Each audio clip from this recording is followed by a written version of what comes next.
কারুর স্বার্থ নেই লামা পিশাচের সম্মুখে এসে দাঁড়ায়।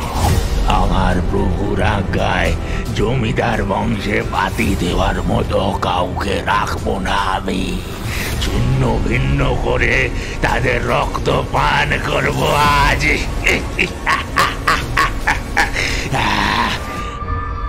আমি কেবলমাত্র একজনেরই অধীন, একজনেরই, আর তার নাম ব্রাহ্মণ। নাম কালীপদ মুখুজ্জে, নিবাস রায়দিঘরা।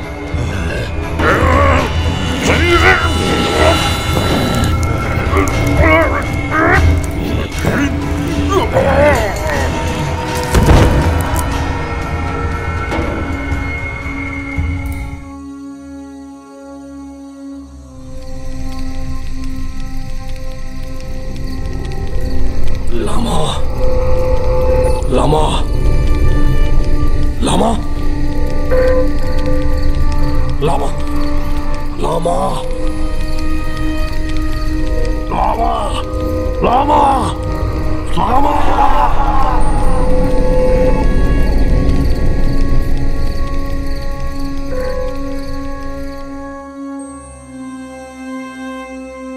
শুনছেন সৌমিকদের লেখা কালীগুণিন ও দানবের মণি এর অন্তিম পর্ব।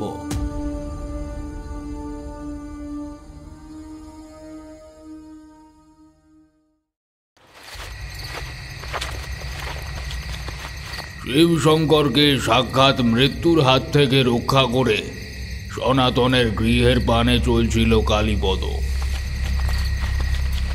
শিবশঙ্করের প্রশ্নের উত্তরে কালী কইল, আমি আপনাদের পত্রখানা পেয়েছি এবং আজ বৈকালের ফেরিতে ওই শক্তিনাথ পাটনির নৌকাতেই গায়ে নেমেছি। তিনি আবার আমার দাদার বিশেষ পরিচিত। তা সন্ধ্যার মুখে সনাতনের বাড়িতে ঢুকে তাদের ছাতের ন্যাড়া চিলে কোঠায় উঠে বসেছিলাম যদি কিছু দেখতে পাওয়া যায়।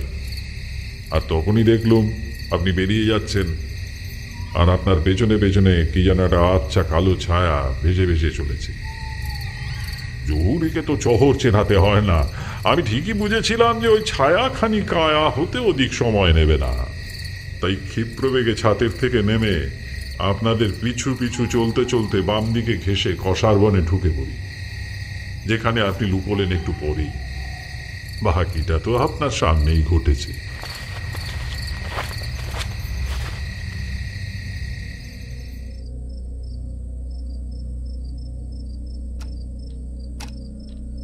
রাত্রিরে সনাতনকে এক নজর দেখে কালীপদ তার বাড়ির লোকজনকে বলল, শোনো ভায়া, আমি বহুদূর থেকে এসেছি, পথশ্রমে অবসন্ন হয়ে পড়েছি। আজ সকাল সকাল শুয়ে পড়ি, কাল প্রভাতে সব বেশ করে শুনবো।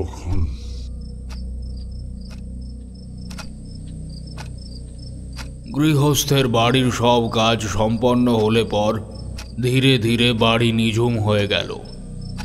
প্রতিটি পরিজন যখন নিদ্রায় মগ্ন, সে সময় অতি সঙ্গোপনে লঘু পদে দরজার আগল খুলে বাইরে বেরিয়ে এলো সনাতন।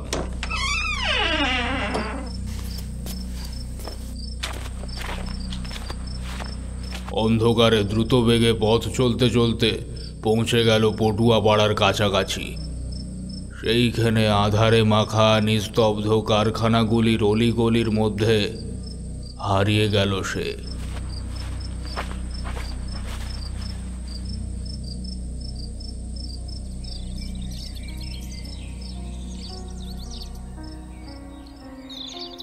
সকালে ঘুম থেকে উঠে কালীপদ দেখলে যে সনাতন নিজের কক্ষেই শুয়ে রয়েছে। উত্তম রূপে তাকে নিরীক্ষার পরে বাইরে এসে বাড়ির বাকিদের প্রশ্ন করল, বর্তমানে সনাতনের ক্ষুধা কেমন? নয়নতারা দীর্ঘ নিঃশ্বাস ফেলে বলল,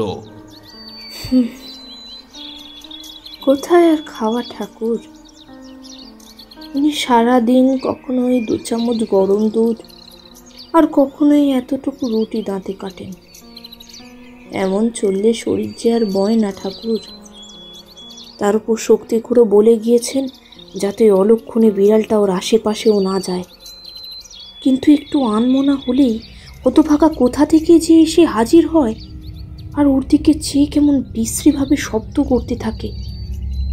যেদিন উনি প্রথম অশোকে পড়েন আর জড়িয়ে জড়িয়ে কথা কইছিলেন, সেদিনও বিড়ালটা পায়ে পায়ে ঘুরছিল। আমি প্রথমে ভেবেছিলাম হয়তো মনের ভুলে কাঁচা সুপুরি চিবিয়ে বসে রয়েছে, তাই অমন করছে। কিন্তু ঠাকুরপো বললে পক্ষাঘাত। দাঁড়াও, কাঁচা সুপুরি খেয়েছে ভাবলে কেন?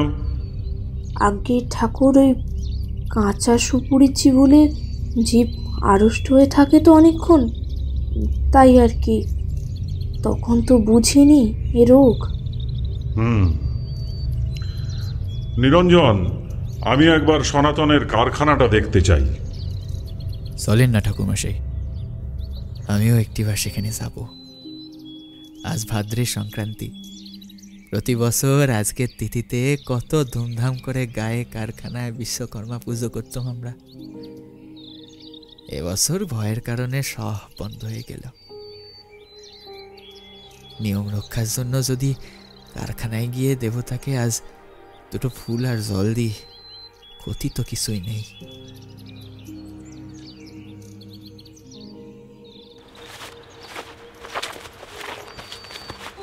নিরঞ্জনের সঙ্গে কালীপদ নদীর পাড়ের পটুয়া পাড়ায় এসে হাজির হলো। সবারই মোটামুটি সকাল সকাল পূজা সারা হয়ে গিয়েছে নম করে। কারখানায় প্রবেশের মুখে কালীপদর চোখ পড়ল কতকগুলি রুগ্ন হাড় জিড়জিড়ে বিড়ালের দিকে। সেগুলির দিকে তাকিয়ে সে নিজের মনেই বলে উঠল, তাই তো, ভারী আশ্চর্য।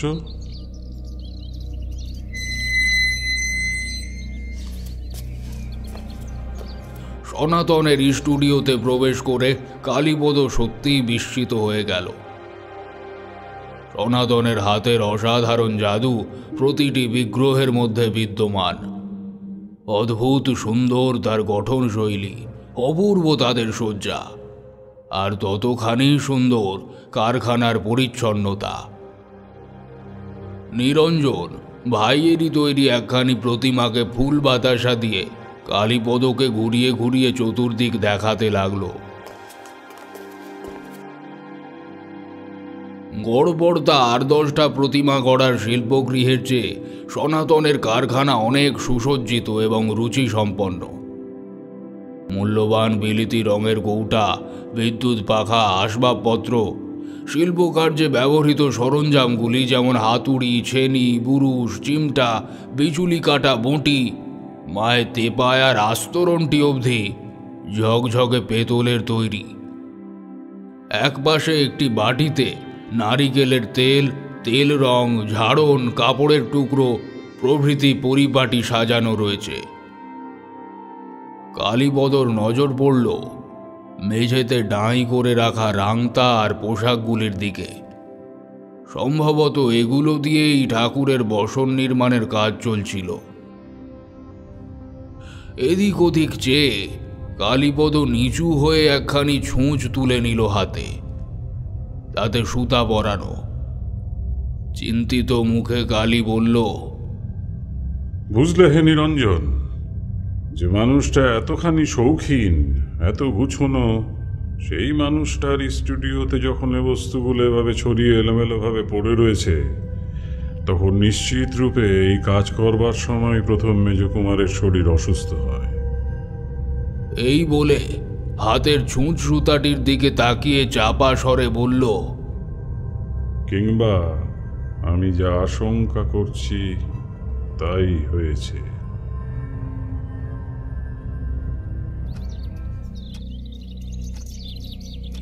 দ্বিপ্রহরে ঘরে ফিরে পুনরায় সকলে সনাতনের পাশে বসল। বাইরের জানলা দিয়ে চোখে পড়ল বড় পাকুড় গাছটার তলায় দাঁড়িয়ে সেই অপয়া বেড়ালটা সনাতনের দিকে তাকিয়ে ফুঁসছে। কুমারকে পরীক্ষা করে কালীপদ তার রোগটা কিছুই ধরতে পারলে না। বিষণ্ণভাবে সে নয়নতারাকে বললে, দেখো মা, আমি কোবরেজ নই, গুণিন। রোগের কিছুই আমি বুঝি নে, কিন্তু এটা বুঝছি যে সনাতনের রোগের মধ্যে অতিপ্রাকৃত কোনো কিছুর ছিটে ফোটাও নাই। তবে বায়ু বিকারে এমনটি হওয়া সম্ভব। আমার মত বলে এর কপালে করঞ্জ বাটা মাখিয়ে আতপ্রহর রাখতে পারলে মনোবিকার সেরে যাবে।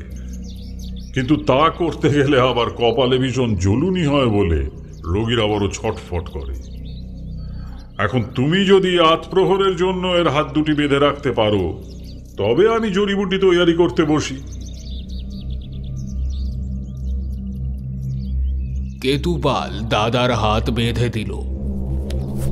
সনাতন কোনো প্রকার বাধাই দিলে না।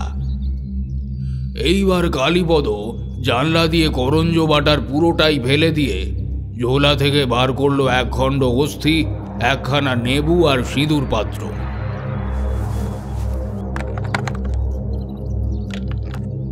এবং এইগুলি বাইরে বের করা মাত্র এতক্ষণ চুপ করে থাকা সনাতন ভয়ানক চিৎকার আরম্ভ করলো, না না, ওসব কি, ওগুলো ফেলো, ওগুলো সরা। এরপর কালীপদ অস্থিটি দিয়ে নির্দয়ভাবে সনাতনকে ঘা কতক বসিয়ে দিতেই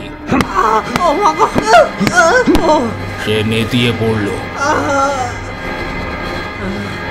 তারপর মন্তর বাঁধা পাতি নেবুটা তার কপালে ঠেকাতেই সনাতনের প্রাণবায়ু বেরিয়ে গেল।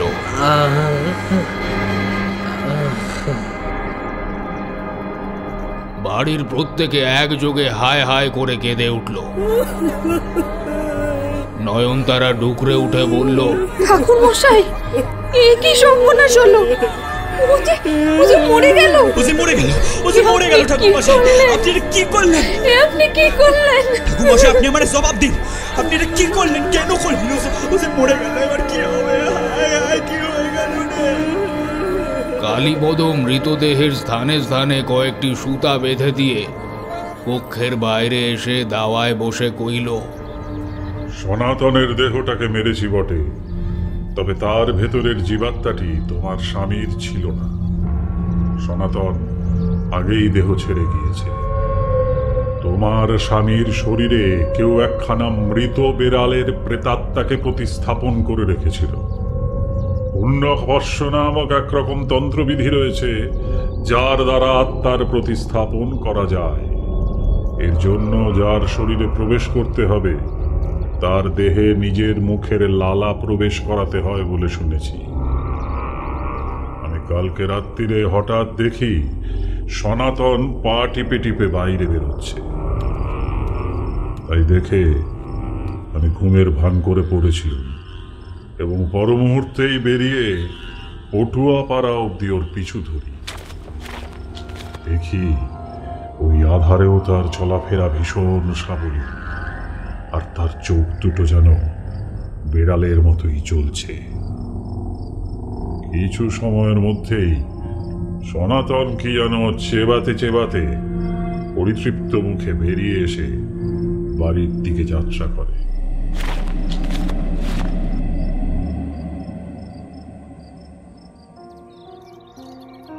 সকালে কারখানায় ঢোকার মুখে যখন দেখলাম যে ইন্দুরের পীঠস্থান বলে পরিচিত পটুয়া মহলে থেকেও ওখানকার বিড়ালগুলি বড় নির্জীব, তখনই আমার মনে হয় যে তাদের সকলের খাবারগুলো কেউ নিশ্চয়ই একাই খেয়ে নিচ্ছে, এবং সেইটি সনাতন ছাড়া অপর কেউ নয়। তুমি মা যেহেতু নিজের হাতে আগলে আগলে স্বামীকে খাওয়াতে, তাই খাবারে নিজের লালা মেশাতে তাকে 10 বার ভাবতে হয়েছে। কিন্তু সুযোগ এলো তখন যখন সনাতন ঠাকুরের পোশাক সেলাই করতে বসল। সেলাইয়ের ঠিক আগের মুহূর্তটায় নিশ্চয়ই সেই শয়তান কোনো উপায়ে সনাতনকে উঠতে বাধ্য করেছিল। এবং ওটা মাত্র সে সম্ভবত সুতার অগ্রভাগে নিজের জিভ বুলিয়ে নেয়। সেই সুতা ছুঁচটিতে পড়াবার সময় সনাতন অভ্যেস মতো সুতার ডগাটি জিভ দিয়ে চেটে নেয়, আর তক্ষুনি তার নিজের আত্মাটির শরীর ছাড়ার প্রক্রিয়া শুরু হয়ে যায়। সেই কথা বুঝতে পেরে সনাতন অতি কষ্টে বাড়ি অবধি চলে আসে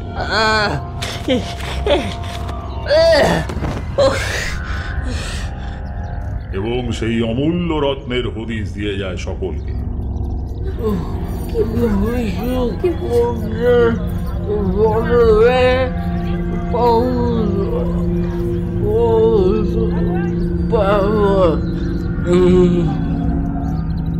যে রত্নের কথা আমরা কেবল গল্প কথায় মা ঠাকুমাদের মুখেই শুনেছি, আমাদের তন্ত্র জগতে গুপ্ত পুরাণ নামের একখানি শাস্ত্র রয়েছে।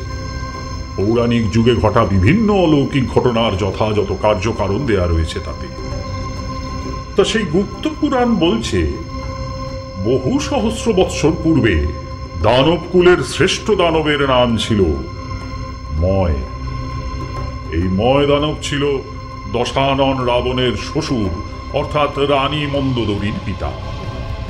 কারিগরি বিদ্যায় সুনিপুণ এই ময় দানব রাবণের আজ্ঞায় দেব কারিগর বিশ্বকর্মার সঙ্গে অমৃত নিয়ে যখন খগরাজ গরুড়ের বিষম যুদ্ধ হচ্ছে, সেই ফাঁকে তার বুকের মণিটি চুরি করে এবং তারই প্রভাবে সোনার লঙ্কা গড়ে দেয়।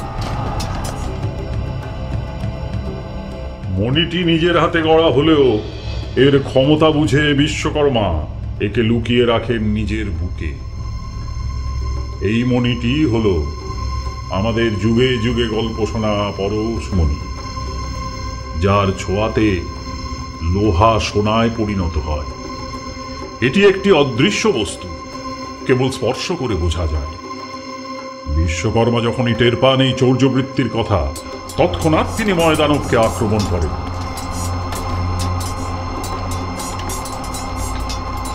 এবং ভীষণ যুদ্ধ চলাকালীন মণিটি ছিটকে পড়ে যায় নরলোকের দিকে।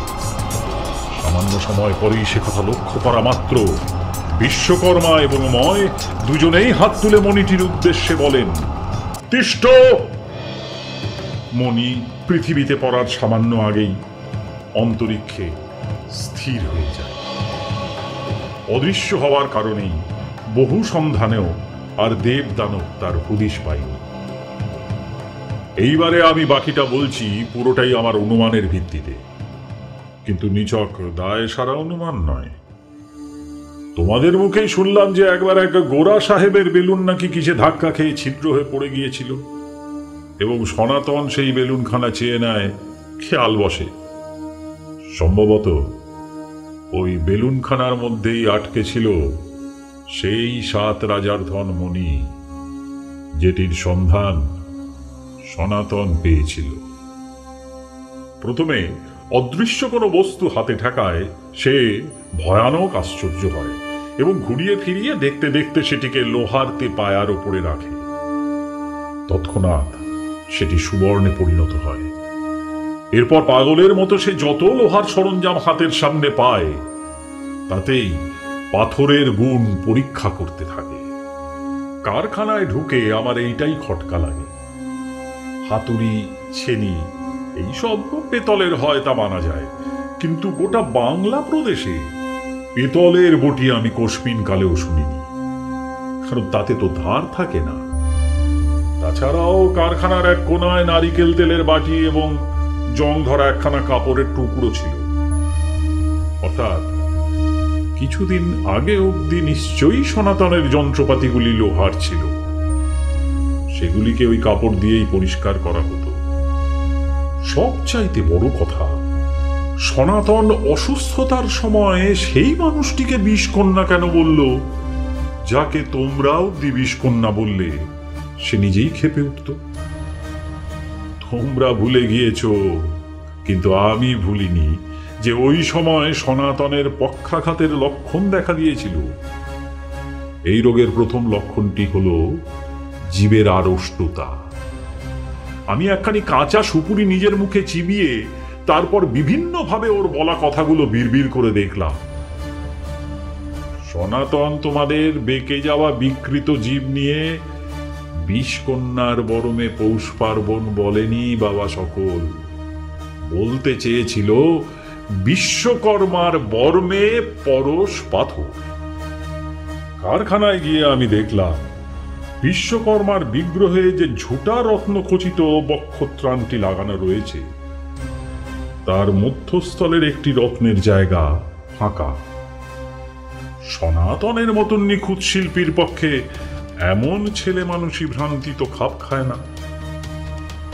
আমি একখানা পাটখাটি দিয়ে সেইখানে স্পর্শ করতেই বুঝলাম যে সেই জায়গাটি একেবারে খালি নয়, সেখানে কিছু একটা রয়েছে যা চর্মচক্ষে দৃশ্যমান নয়।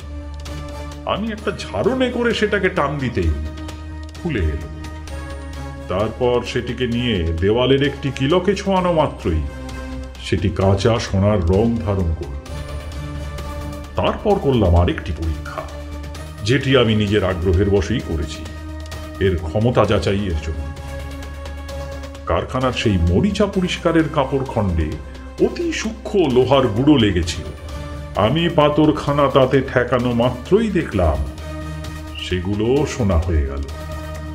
তার অর্থ এই পাথর অতি সূক্ষ্মাতি সূক্ষ্ম লৌহ কণাকেও ঠিক ঠিক চিনতে পারে এবং তার রূপ বদলে সোনা করে দিতে পারে। এই হলো সেই পৌরাণিক পাথর। কালীপদ একখানি বুরুষ কাপড়ের ঝাড়ন বের করে সেটির ভাঁজ খুলল। লোকজন একেবারে ঝুঁকে পড়ল তার উপর। কিচ্ছুটি দেখা গেল না বটে, কিন্তু ঝাড়নের মাঝখানটা যেন একটু বসা মতো, এবং তার ওজন দেখে স্পষ্ট অনুমান করা যায় যে তার উপরে একটা কিছু ভারী দ্রব্য রয়েছে। একটু জল পান করে কালীপদ পুনরায় মুখ খুলল।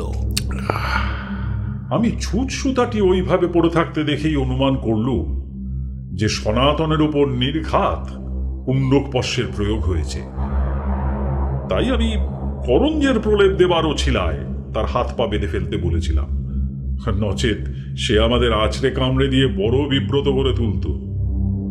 ওই শয়তান ভালোই জানতো যে করঞ্জের সামান্য প্রলেপে টুকটাক বায়ু বিকার দূর হয় বটে, কিন্তু তার কিছুই হবে না। তাই সে বিন্দুমাত্র প্রতিবাদ করেনি হাত পা বাঁধার সময়।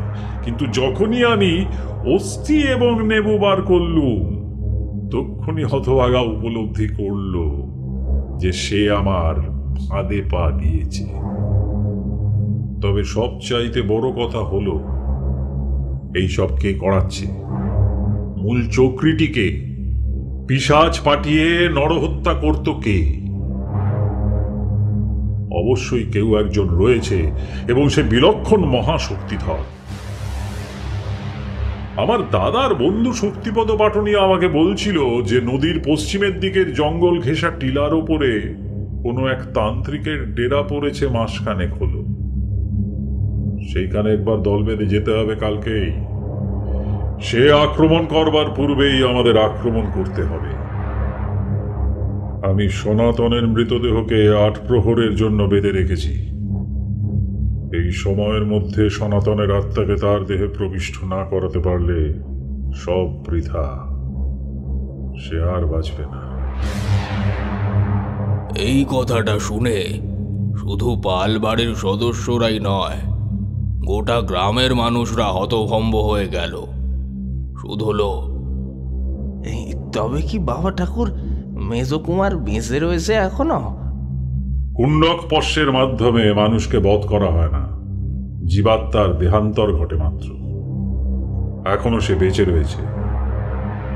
নয়নতারা উন্মাদিনীর মতো কালীগুণিনের পায়ের কাছে আছড়ে পড়ে অশ্রু ভেজা স্বরে শুধলো, ঠাকুর, একটিবার বলুন, তিনি কোথায়?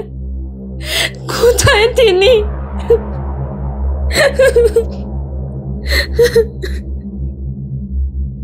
কালীপদ গম্ভীর কণ্ঠে ডাক দিলে সনাতন, সনাতন। উপস্থিত ভিড়ের ফাঁক ফোঁকর দিয়ে এক লাফে কালীপদর কোলে এসে বসল সেই অপয়া বেড়ালটা। এতদিনের অবজ্ঞার পর সামান্য স্নেহ পেয়ে তার চোখের কোল বেয়ে জল ঝরে পড়ছে। তার দিকে স্নেহের চোখে চেয়ে কালীপদ বলল, এই যুদ্ধে তোমাকে আমার আবশ্যক হবে হয়তো। কাল কে বিজয়ী হবে তা এখনো জানিনি, তবে চেষ্টা তো একটা করতেই হবে। তোমাকে সময় সুযোগ মতো একটা সাহসের কাজ করতে হবে। আমি তোমাকে শিখিয়ে দেবো পরে সেসব।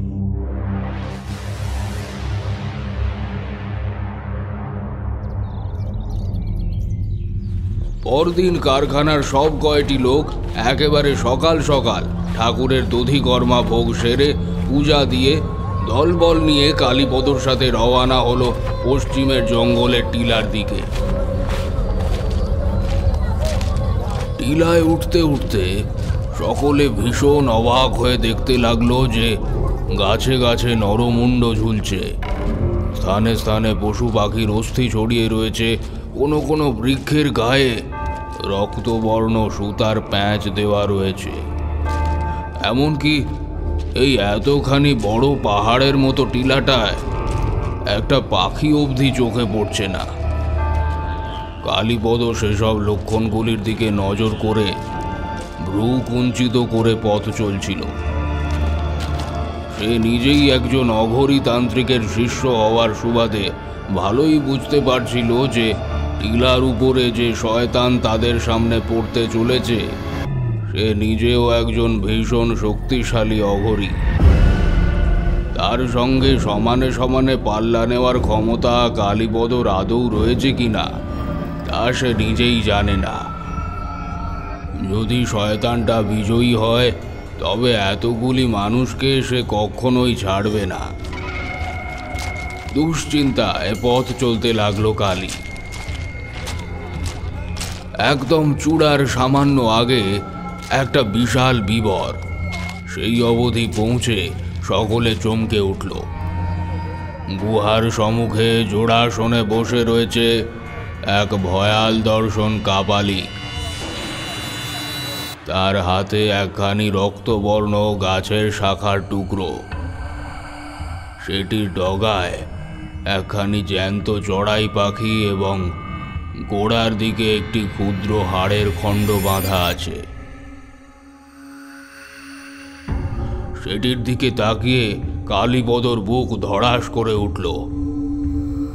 এই যে স্তম্ভন বান মারার যোগ্য, কার সর্বনাশ করতে বসেছে এই পাষণ্ড? চিত্রক মুখ তুলে তাকালো। তার চাহনি ভাবলেশহীন, যেন এদের আসার জন্যই প্রতীক্ষায় ছিল সে।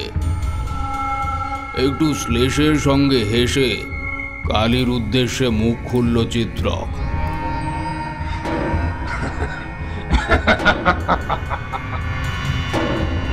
আয় আয়, তোদের জন্যই অপেক্ষা করছিলাম আমি। ভালোই হলো, আমাকে আর কষ্ট করে পরশমণির তল্লাশি করতে হলো না। পাকা ফলটির মতো সে আপনি এসে ধরা দিল। আমার গুরুর মুখে তোর সম্বন্ধে অনেক শুনলাম, তখন থেকেই তোর নাকটা সবার সামনে মাটিতে ঘষে দেবার ইচ্ছে হচ্ছিল। সেই আশা আজ সফল হবে। কার শক্তি বেশি কার কম সে সব পরীক্ষা হবার আগে তোদের একটি ভারী মজার জিনিস দেখাতে চাই।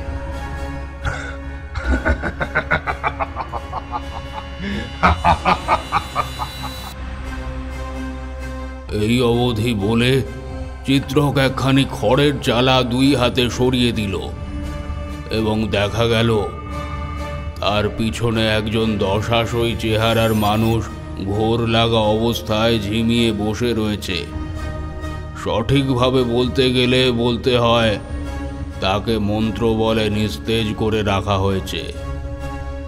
প্রজারা ব্যাপারখানা কিছুই বুঝতে পারলে না, কিন্তু কালীপদ ভীষণ চমকে উঠে বিহ্বল স্বরে বলে উঠল, এ কি? হায় ঈশ্বর! চিত্রক এইবার হাস্য পরিত্যাগ করে কঠিন গলায় কালীপদর দিকে চেয়ে বলল, আমি একজন শাগ্নিক অঘরী, বহু তন্ত্রের পাঠ অন্তে কুহকের বিদ্যায় পারদর্শী হই। আজ ভয়ানক কুহকের ফাঁদে আমি একে বন্দি করেছি। এইবার কেবল স্তম্ভনের হার কখানা এই আগুনে নিক্ষেপ করলেই আমার এই বন্দি চিরকালের মতো নিজের বিচার বুদ্ধি হারিয়ে নির্বোধ জড় পুত্তলিকায় পরিণত হবে। নিক্ষেপ করে, হ্যাঁ নিক্ষেপ করে। কালীপদ এইবার হাত জোড় করে মাটিতে বসে পড়ে চিত্রকের উদ্দেশ্যে কাতর কণ্ঠে কইল, দোহাই আপনার, এই অনর্থ করবেন না। আপনি যা আদেশ করবেন আমি তাই করব। আপনাকে আপনার ইষ্ট ভীষ্টের দোহাই।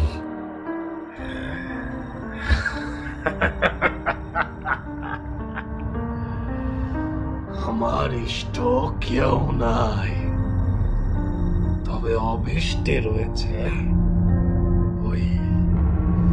ওই পরশমণির খোঁজে আমি বহু বৎসর ব্যয় করেছি। সেইটা আমার চাই, সেইটা আমার চাই। আমি দিচ্ছি, এক্ষুনি দিচ্ছি। এই নিন।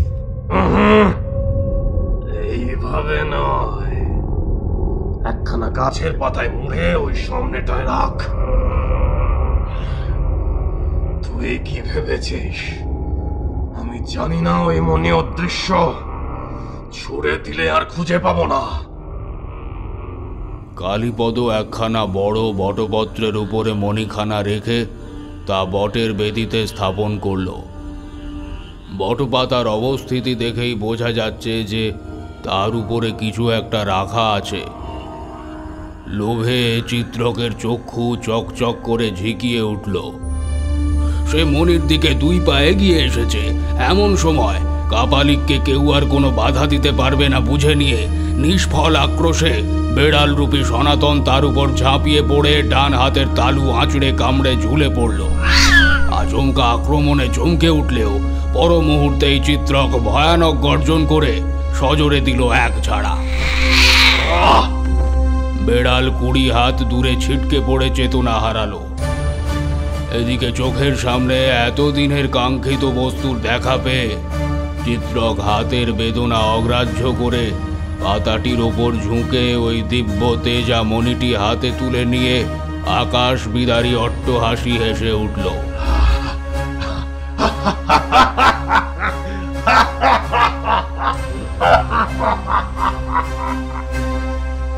পরশমণিটি হস্তগত করে কালীপদকে বলল, আজ আনন্দের দিনে তোকে ক্ষমা করে দিলাম। চলে যা চোখের সামনে থেকে। এই বলে গুহায় ফেরার জন্য অগ্রসর হতেই চিত্রকের মনে হলো তার মাথাটা যেন দুলে উঠল। এক মুহূর্তের মধ্যে চিত্রকের বুকে অসম্ভব যন্ত্রণা হতে শুরু করলো।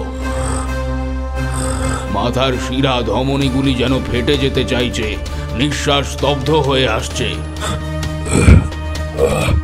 অসহ্য মরণ যন্ত্রণায় ছটফট করতে করতে চিত্রক নিজের হাতের দিকে তাকিয়ে দেখলে যে বেড়ালের দংশনের স্থানে এখনো রক্তে ভেসে যাচ্ছে ঠিকই, কিন্তু রক্তের রং কাঁচা সোনার মতো উজ্জ্বল।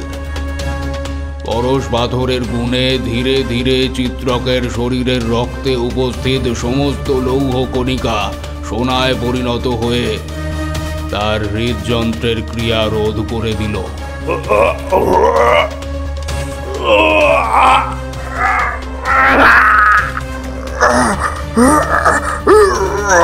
সমগ্র বিশ্বের অধীশ্বর হতে চাওয়া লোভী কাপালিক একটা মরণ হিক্কা তুলে চিরতরে নির্বাক হয়ে গেল।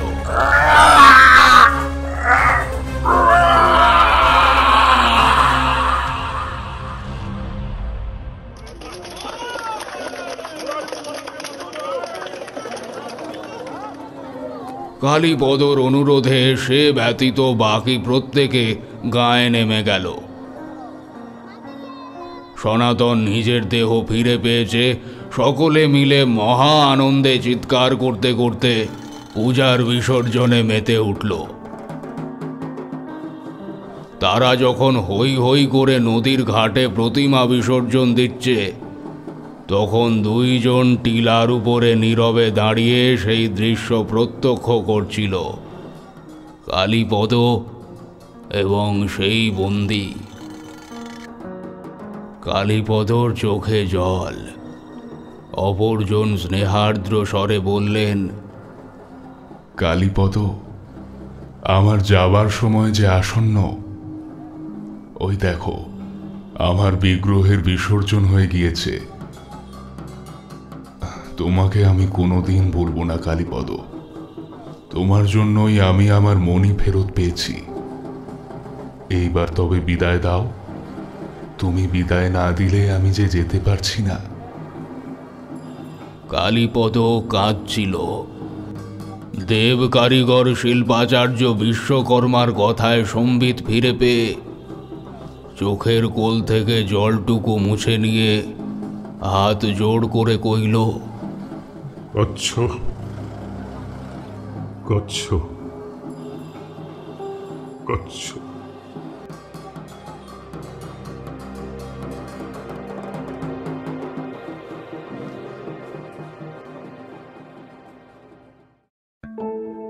এতক্ষণ ধরে আপনারা শুনলেন সৌমিকদের লেখা কালীগুণিন ও দানবের মণি এর দ্বিতীয় এবং অন্তিম পর্ব। আজকের গল্প পাঠে ছিলাম আমি তমাল। বিভিন্ন চরিত্রে যারা অভিনয় করেছেন, কালীগুণিনের চরিত্রে নিহারেন্দু, তান্ত্রিক চিত্রক ও ছোট ভাই কেতুপালের চরিত্রে দেবদত্ত, বড় ভাই নিরঞ্জন পাল, মাঝি শিবনাথ ও ভুমলা বেড়ালের চরিত্রে অন্বেষ, স্ত্রী নয়নতারার চরিত্রে অনন্যা, রানীবালার চরিত্রে পূজা এবং সনাতন, ডুংরি পিশাচ, দেবকারিগর বিশ্বকর্মা ও জনৈক গ্রামবাসীর চরিত্রে তমাল। গল্পটি সম্পাদনা করেছেন সায়ন। প্রযোজনা ও পরিবেশনায় বিভা পাবলিকেশন।